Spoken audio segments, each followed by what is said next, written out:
Okay, so I'm going to introduce some history and information about Chinese brush painting. So traditional Chinese painting on rice paper is a very old medium. People may think of flowers, birds, water, mountains, trees, and other natural objects when they think of Chinese painting. In fact, silk was used before paper. Silk was developed in the 3rd century BC, while paper was developed in the 1st century AD, but both were used for Chinese painting. The past is the foundation of the present and future and demands respect. Painters learned their craft by copying earlier masters. Copying earlier masters is emphasized in this way. So in Chinese painting, there's a specific way to appreciate a painting, which is called du hua, or to read a painting. To read a Chinese painting is to enter into a dialogue with the past. One can unroll a scroll or leaf through an album, and this also gives physical connection to the work. It is an intimate experience enjoyed alone or with friends. It is repeated and shared over the centuries. In this way, meaning is gradually revealed. And the traditional Chinese painter would want to capture both outer appearance and inner essence. Another aspect of Chinese painting might be to only use black and white. The traditional Chinese painter had the aim of capturing not only the outer appearance of a subject, but also its inner essence, its energy, life force, or spirit. To accomplish his goal, the Chinese painter more often than not rejected the use of color. Instead, he relied on line, the indelible mark of the inked brush. As for the history of the styles of Chinese paintings, the figurative one was developed first, and the earliest versions had two-dimensional lines. It advanced during the 6 dynasties, and then in the Sui, Tang, and 5 dynasties, the colors and details were even more developed. The Yuan dynasty saw transformations in figure painting. In the Ming dynasty and dynasty, Chinese painting had introductions with Western realism and expressionism. According to Ruo, landscape painting is most representative of Chinese art. Also, according to her, there was the unity of poetry, literature, and painting in literati painting. So I think the two types of Chinese painting are interesting to examine. There are two types, Gongbi painting and Xieyi painting. Gongbi painting is the traditional realist style with meticulous technique. Its emphasis is drawing, and it is about creating a backbone and must be delicate and rigorous, and is commonly using zhongfeng strokes on rice paper. The xieyi or freehand style painting's emphasis is freehand and conceptual, using a few strokes to depict a complicated subject. The Gongbi painting is a careful, realist technique and is the opposite of xieyi. Xieyi painting is interpretive and freely expressive and means sketching thoughts. So here is an example of Gongbi painting, and you can see that it's just a contour outline of the objects. And I think that's really interesting. And here's an example of Xieyi painting, and it's more freehand painting without outlines, using expressive brushstrokes. And there's also a link between poetry and painting. Poetry is much more fully integrated into painting and calligraphy in Chinese art than in Western art. What a painter does can be described by two words. Hua Hua means to paint a picture, while Xie Hua means to write a picture, with many artists preferring the latter. And poetry, painting, and calligraphy are thought of as the three perfections. The subject of the painting is often poems, and poetry was often the inspiration for lyrical work. And here are the four treasures of Chinese brush painting, which are ink, inkstone, brush, and paper. As for the brush strokes, I learned from my teacher, Anita, and I think different websites describe them differently and have different names. Here's one website talks about the width of the brush. The first one being the center brush, and it's just a vertical line. And the second one is more slanted line. And the third one is called a side stroke, I think, because you hold it on its side. And yeah, from Anita, I learned these brush strokes, and they're called center brush position, center float position, side brush position, and spread brush position. And I found another one called contrary brush position, where you instead of drawing from top to down, you would draw the contrary direction. And in Chinese, I found their names in Chinese. So the center brush position in Chinese would be called zhongfeng. Center flow position is called renfeng. The side brush position is called cefeng. Contrary brush position is called nifeng, and spread brush position is called sanfeng. And then I also learned the Chinese brushes. The miaobi or gongbi used to create outlines. The lunhao brush or the hard hair brush, ideal for creating texture.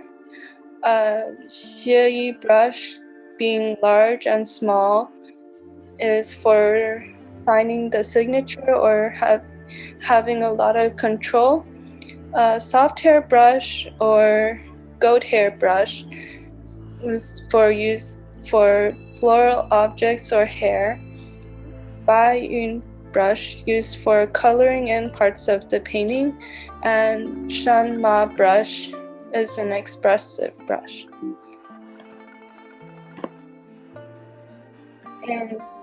And then I also want to introduce the three parts of the Chinese brush.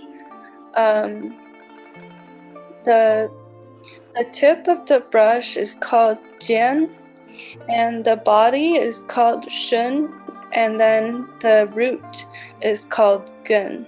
So sometimes you can use different parts of the brush while you're painting. And then there are three other variables of painting called speed, pressure and rotation. And yeah, so sometimes you can vary the speed, or you could vary the pressure, or you could vary the rotation. And yeah, some tips I learned. Use your other hand as a support for your wrist. Use the used sheet of rice paper to get rid of excess water or to shape your brush. Practice the stroke you want to make on used paper to perfect it, and dab with water to remove strokes. And I want to demonstrate painting this dragon and also painting a phoenix today. And I think while painting the phoenix, I think and dragon will try to outline the brush strokes. Okay, so to hold the brush, you put your index finger and third finger here, and then with the other two fingers push against the brush. Yeah, I think that's basically it. But sometimes I like to hold it as I hold a pencil, and I think it gives a similar effect, but this is the traditional way to hold it. And then, did you remember my slide about the Chinese brush strokes?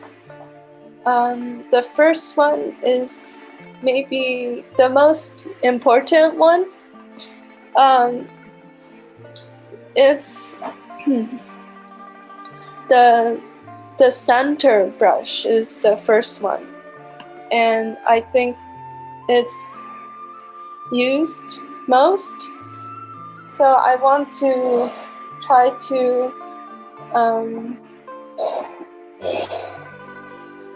yeah, so here's my ink, and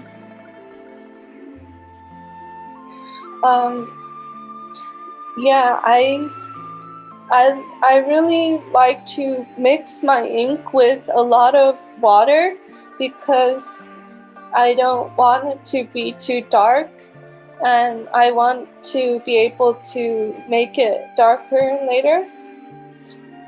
So first is the center brush position, or in Chinese, 中锋, and you just hold it vertically and just make a vertical line, and it's used for outlines. And as I said earlier, it's used for the gongbi style a lot, just to make outlines of flowers. And then the second one is center flow position, and I think it's the same thing, but you might think of it as maybe thinner, and also you might think of it as describing the brush stroke that goes from top to down, because the contrary brush position goes from down to up. So the center flow position and the contrary brush position are linked. So the center flow position is from up to down, and it's called 顺风. And then the contrary brush position is from down to up.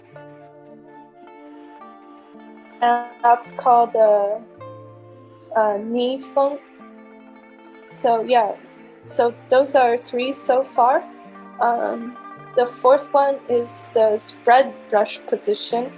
And as you saw, it's not vertical, but you hold it sideways and you make like a side stroke like that.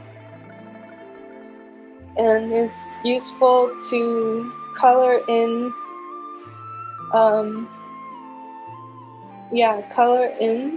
or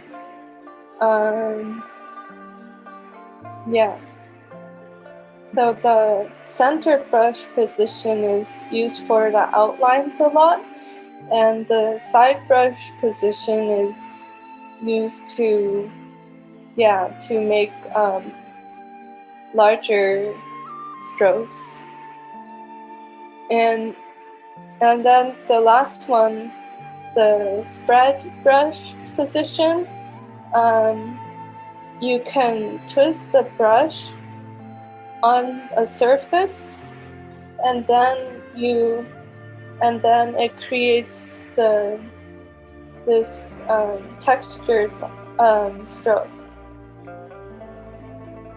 So I think it's very interesting to apply these 5 strokes when trying to make a painting.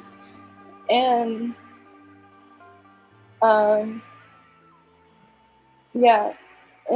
in the Chinese brush painting class I took, there we painted a lot of different objects or things, such as some flowers or birds. And today I want to demonstrate painting a phoenix and a dragon using these strokes. First, I want to do the phoenix painting. If you remember the different brushes that I described, this one is a very thin, small one used for making outlines, and I like it the most because I like how it's small and you can paint very detailed objects. But then the soft hair brush that's larger, usually you use it for coloring in different things. And then the harder hair brush, either this Lun Hao brush or the Shan Ma brush are used for rougher textures. So I want to start the phoenix painting with the smallest Gong Bi brush. And to paint it, I paint using both the black ink and also the watercolor ink. And I found that it looks nice to have both the black ink and a blue watercolor ink. So I want to start by painting the feather on its head, and so I'm using the center brush position, but I'm kind of applying it sideways. So here's the head, and I'm painting the feathers on its head, and yeah, it's kind of a slanted center brush. If yeah, and then I want to paint the eyes, and that's also using the center brush. So here I'm painting upper lid and lower lid of the eye. Yeah, so you can see this brush is really good for outlines. And here's your hand is right on where we want to watch. Can you, let me try to change move it. to the side, or something. Thanks.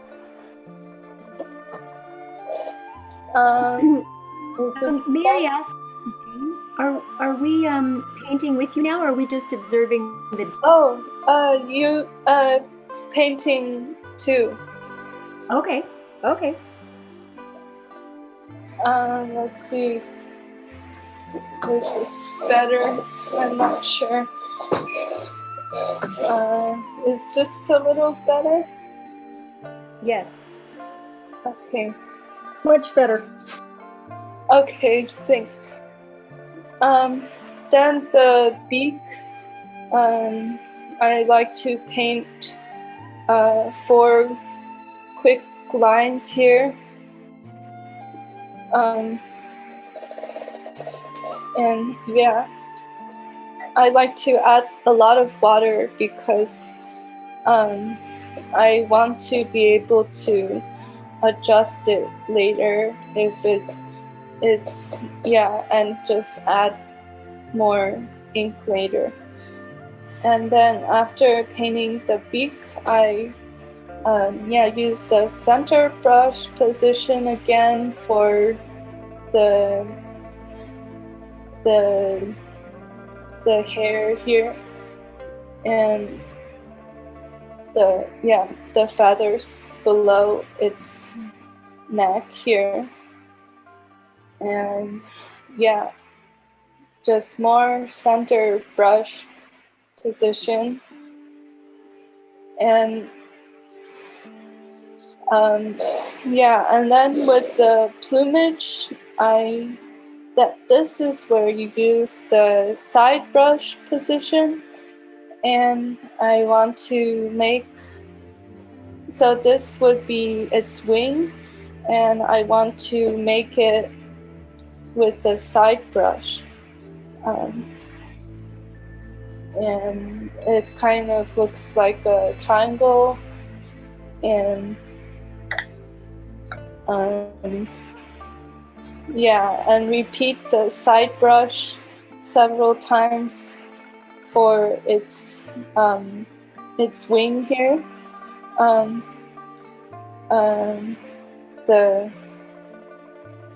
The one of its wings, and it has the more feathers underneath. I want this to be a triangle, so I'm trying to paint it like this.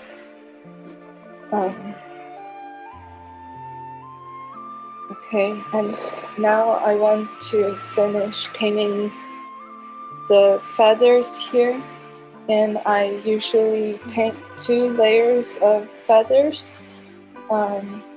So I guess this is like a slanted center brush stroke, and then I paint a second layer of feathers too. And I like to add the spread brush stroke randomly.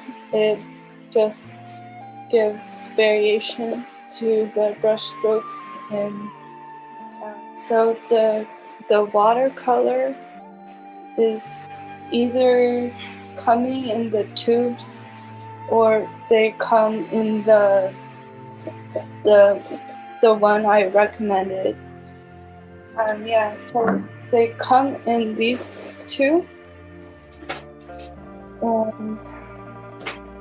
And for the more advanced one, I think it would be interesting to do the blending or the gradient. But for the basic one, just using one blue color. So the same principle, the same brush stroke here. And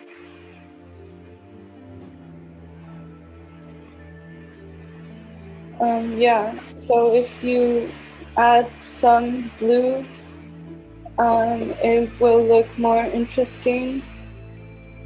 And for the plumage here,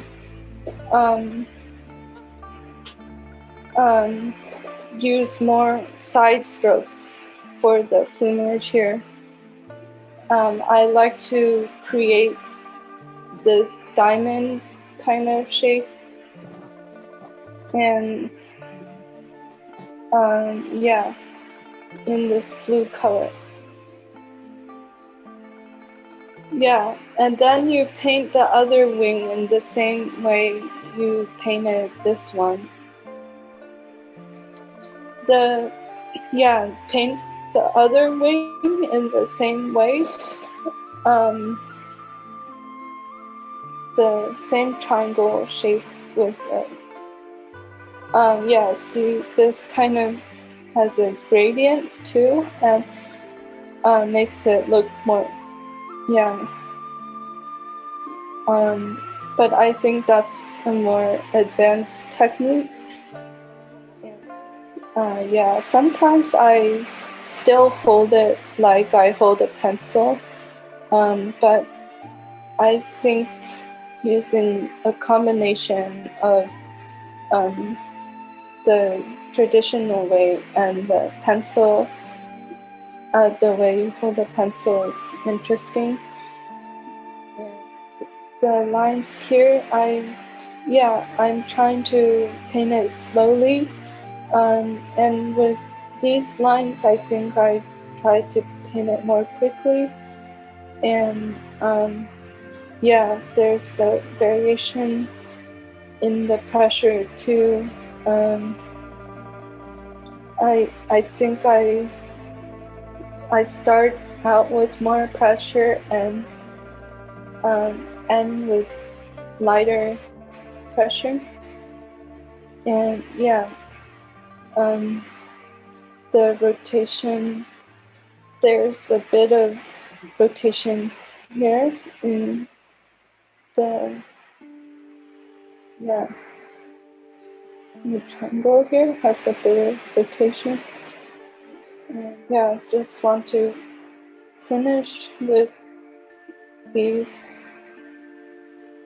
and then the last thing to do is to paint the tail. And I usually use this rounded shape here. And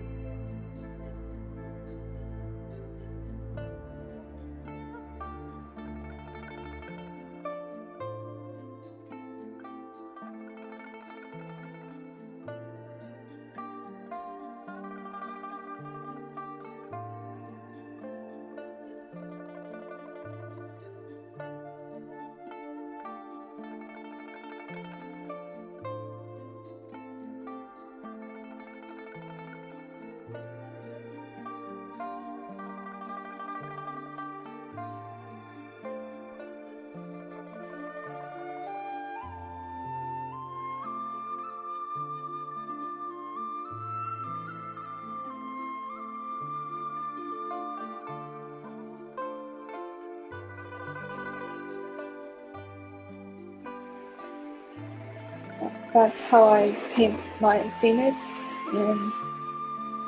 And the dragon, I think the dragon uses fewer side strokes and uses more center brush strokes because it's more outlining and yeah. You could use the side stroke to give the gradient to the dragon, but I would first just draw the outline of the dragon. The dragon would start with, I like to use a dark blue for the dragon. For the dragon, I also start with the face and the eyes, and I'm using turquoise blue. I start with the eyes here. So this is very much Gongbi style, I think, because it's the outline. And yeah, I think most of the strokes used in this painting are the Gongbi style of painting.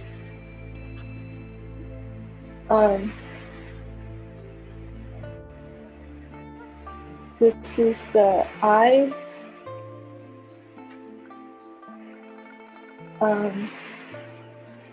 Then the nose.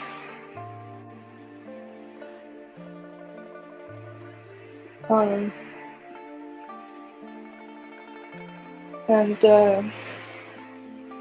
the flame comes out of the top of the head. This is kind of the side stroke again.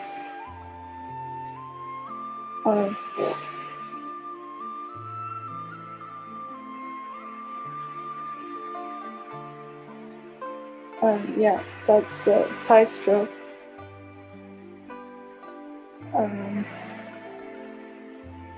The whiskers and the mouth.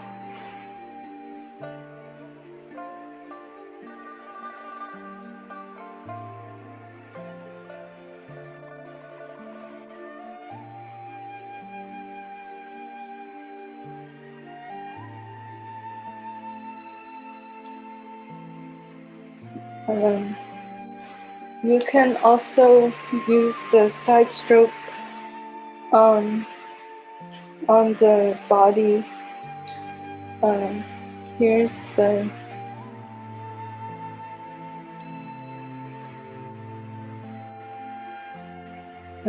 start of the body.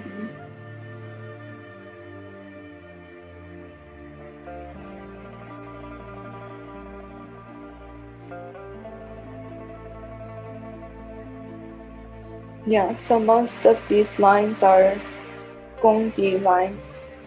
Maybe I will show the lines made by the soft hair brush.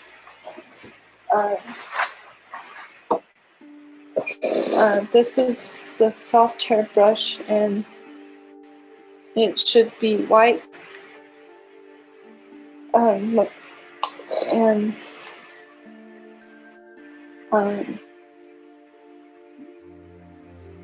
yeah, you can. It's nice for making a gradient too. With more ink on the tip of the brush and water in the rest of the brush. Water and that, yeah, this is the side brush, and it can give a gradient to the painting.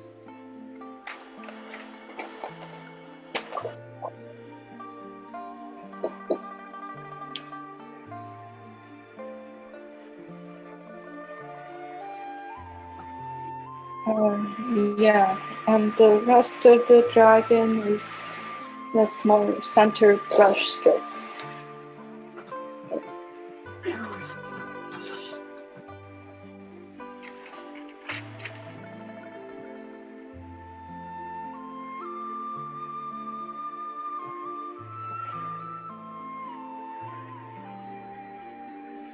This is the dragon's hand.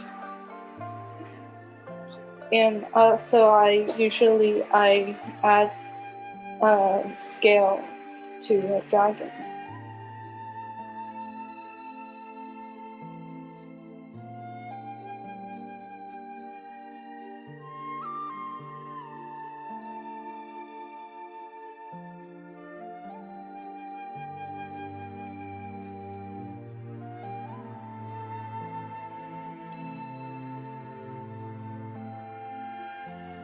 Yeah, and I make the body in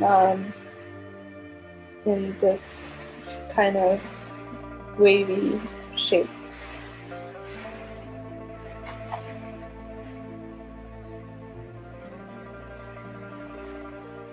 Yeah.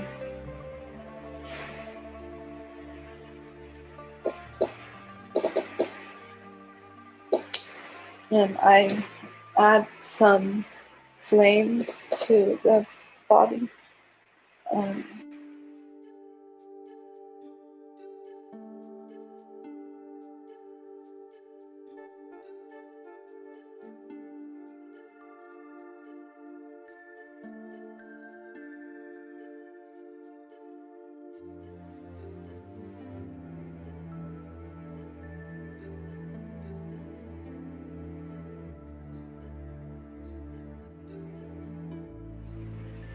Yeah, so just remember how to hold the brush and the different strokes.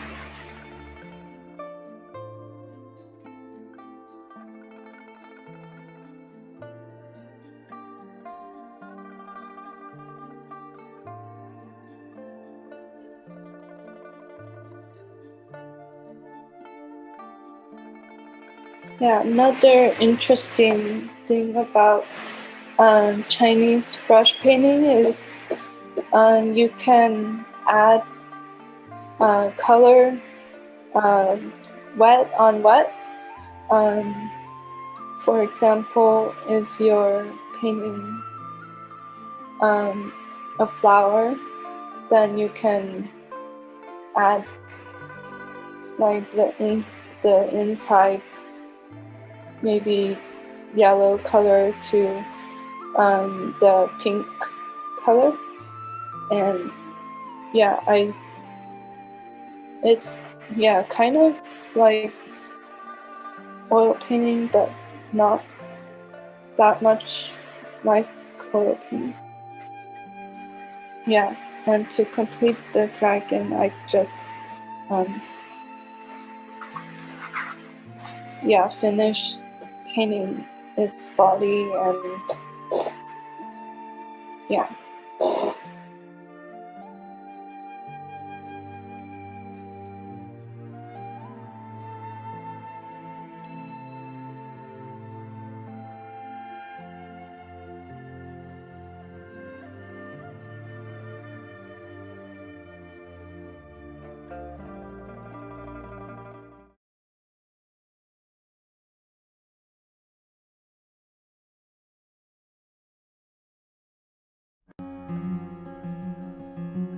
The International Art Museum of America, located at 1025 Market Street, sits at the heart of downtown San Francisco, between 6th and 7th Streets.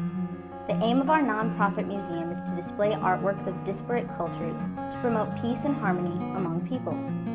Visitors will enter a garden with faux rock formations, tropical flowers, live ferns, and a waterfall flowing into ponds.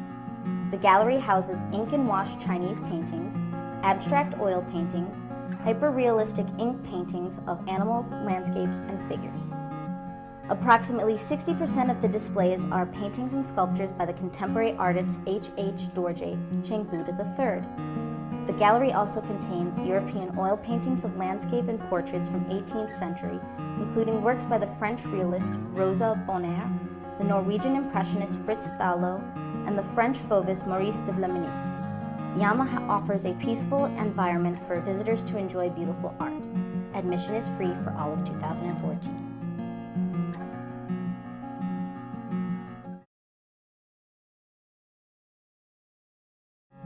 Here in the gift shop, we have a little something for everyone. Whether you're a tourist or a local, or shopping for yourself or for others, especially for children, we have many products based on YAMA's artwork, as well as international and San Francisco themed items. We do our best to have a consistent flow of new and exciting products so our visitors can always find something special to take home every time they visit YAMA.